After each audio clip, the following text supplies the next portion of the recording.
Hola, que Dios bendiga su día y su semana al acompañarnos en este espacio. Bienvenidos a esta inmersión profunda.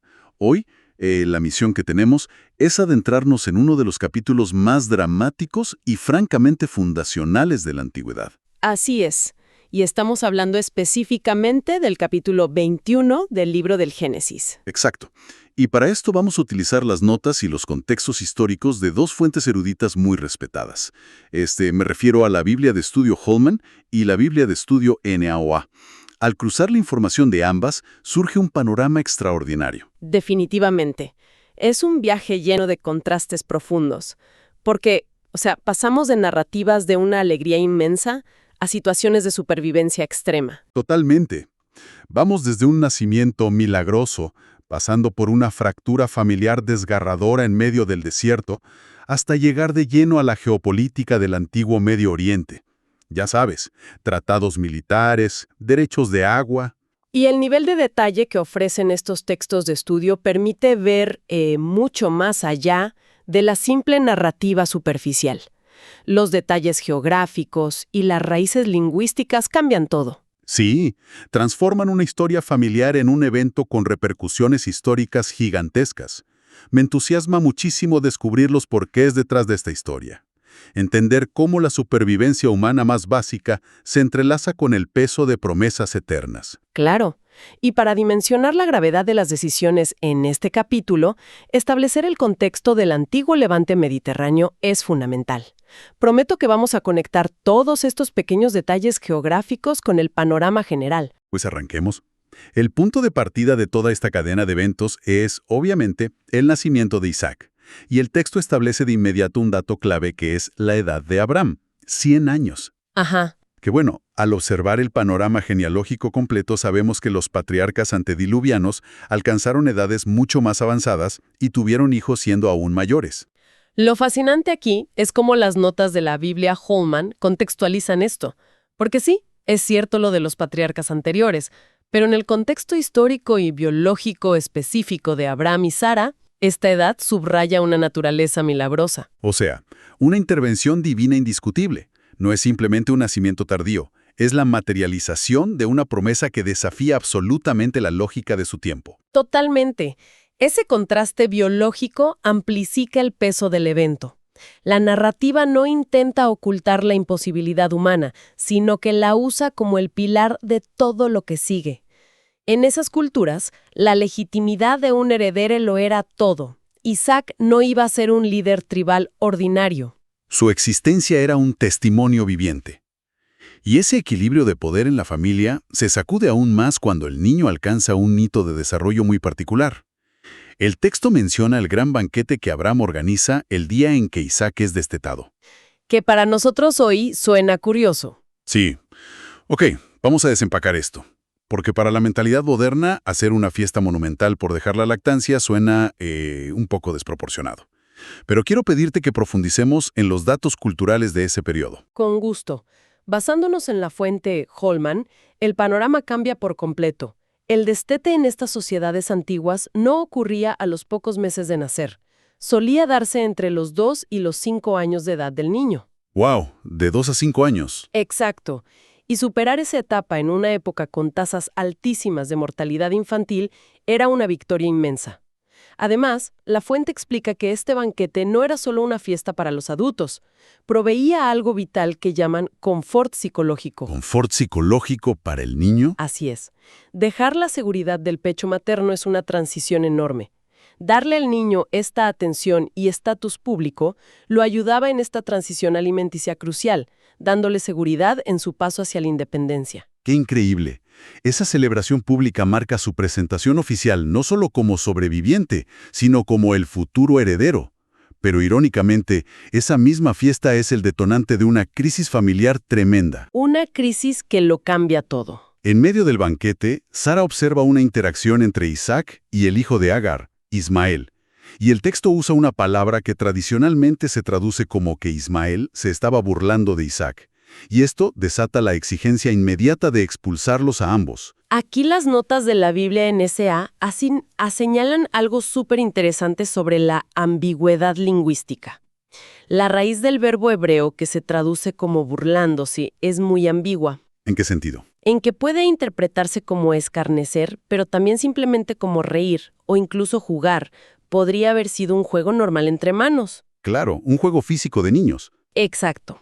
Sin embargo, contrastamos esto con la nota de Holman.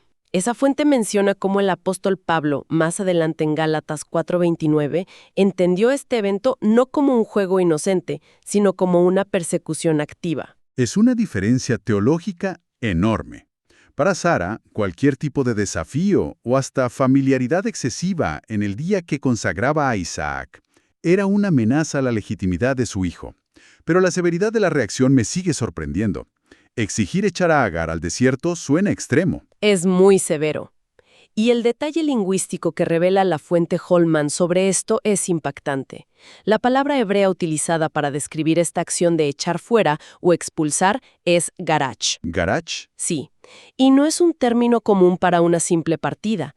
Es el mismo término técnico que se usa para describir la expulsión de Adán y Eva del Edén. Vaya, Y también es la misma palabra para la expulsión de Caín tras su pecado. eso le da un peso monumental. O sea, el uso de garach eleva esta disputa doméstica a un destierro total. Es como un corte radical, un exilio del Edén personal de la familia. Y aquí es donde se pone realmente interesante, porque rompe un mito visual que todos tenemos en la cabeza. El de la pintura clásica, supongo. Exactamente. La imagen de Agar caminando por las dunas llorando, cargando un bebé envuelto en mantas. Pero la cronología estricta de los textos destruye esa imagen.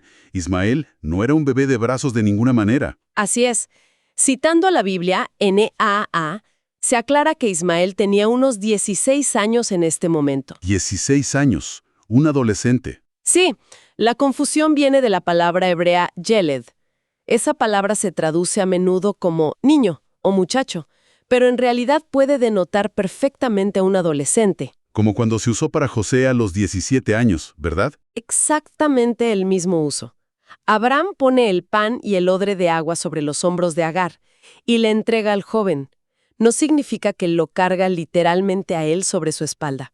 Claro, un joven de 16 años camina a su lado. Esa corrección de la imagen mental cambia por completo la dinámica de supervivencia que sigue. Ya no es una madre protegiendo a un infante vulnerable. Es una mujer con un joven vigoroso enfrentando una geografía letal. Y el hecho de que ese joven sucumba ante las condiciones del desierto demuestra lo implacable que era ese entorno. Y estamos hablando del desierto de Beersheba, una zona de una aridez extrema. El drama de ver a Agar vagando por ahí sin rumbo es palpable. Y para aportar el contexto geográfico de Holman, estamos hablando de un área seca a unos 32 kilómetros al oeste del extremo sur del Mar Muerto. Una distancia considerable en esas condiciones. Y el agua del odre finalmente se acaba. Es una emergencia médica crítica en cuestión de horas.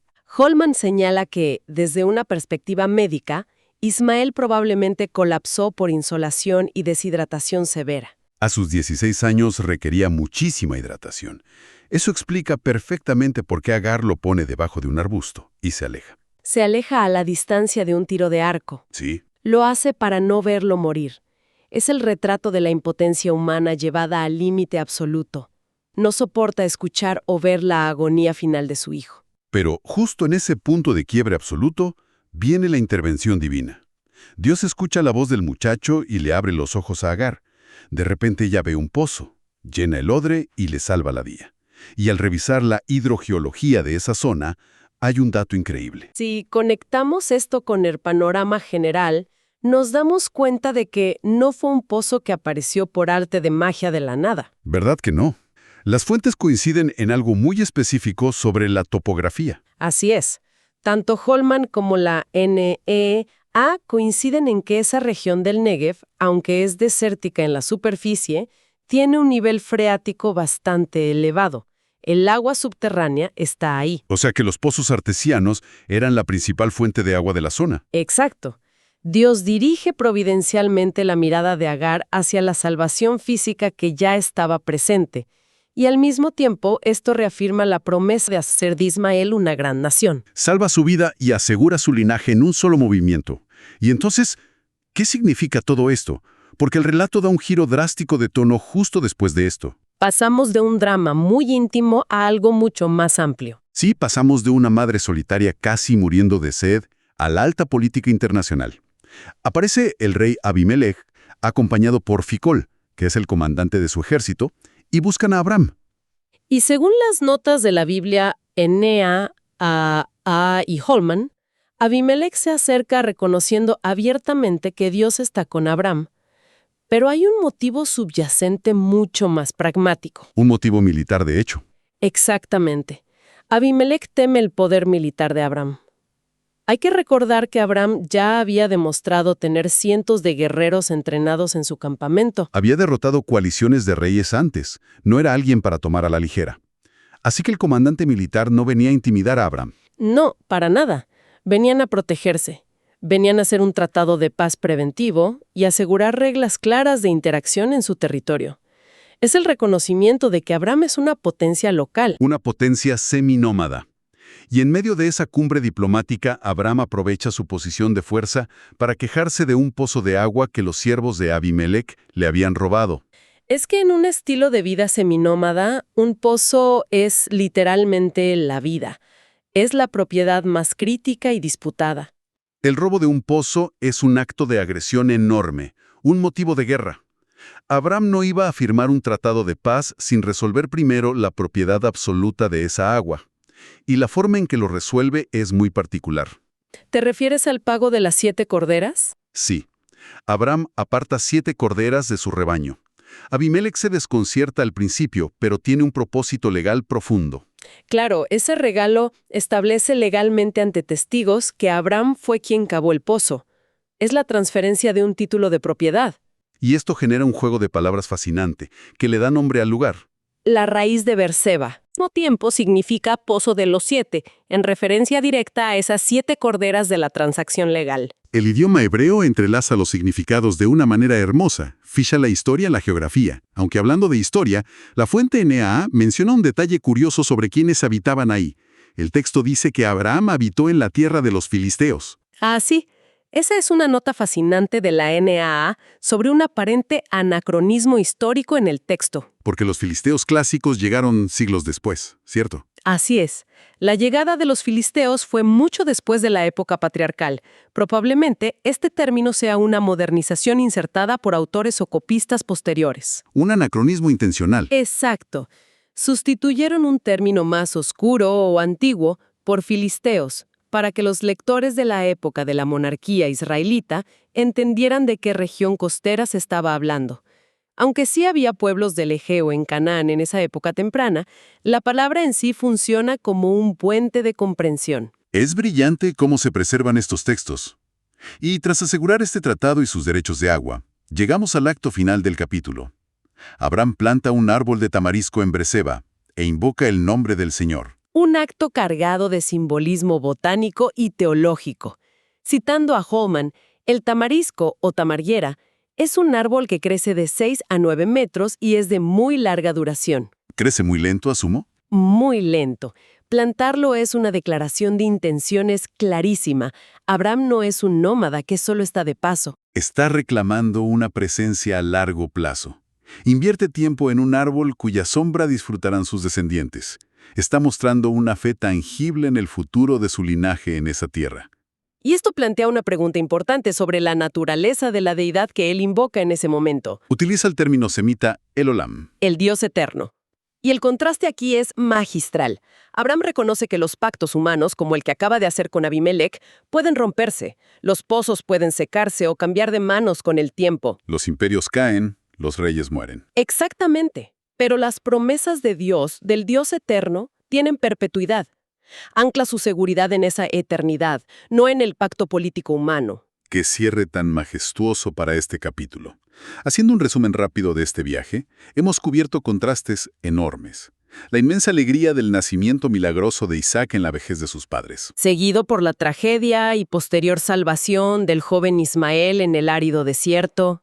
Y culminando con la consolidación de la paz y el control de los recursos hídricos en Beerseba mediante tratados internacionales. Todo en el mismo relato. Es un capítulo denso, pero muy revelador. Y para la audiencia que nos acompaña hoy, quiero invitarlos a reflexionar sobre un patrón fascinante que empapa todo este texto, aunque no lo mencionamos explícitamente como tal hasta ahora. A ver, cuéntanos. Piensen en esto. Desde Agar y el adolescente Ismael casi muriendo de sed bajo un arbusto, hasta Abraham negociando la paz con un poderoso rey a través de la propiedad de un pozo. Todo gira en torno al agua. Todo gira en torno al agua. La supervivencia humana más básica es el escenario exacto donde se revelan las promesas divinas más grandes. La necesidad más urgente se convierte en la plataforma para la eternidad. Así que los dejo con esta pregunta para que la exploren por su cuenta. ¿Con qué frecuencia las mayores epifanías espirituales de la historia, o incluso de nuestras propias vidas, están escondidas justo detrás de nuestras necesidades físicas más desesperadas y mundanas? Una perspectiva maravillosa para cerrar este análisis profundo. Gracias por el recorrido. Gracias a ti por aportar toda esta riqueza de las fuentes. Ha sido un tiempo sumamente provechoso. Y antes de irnos, que Dios bendiga a todos los oyentes. Hasta la próxima inmersión profunda.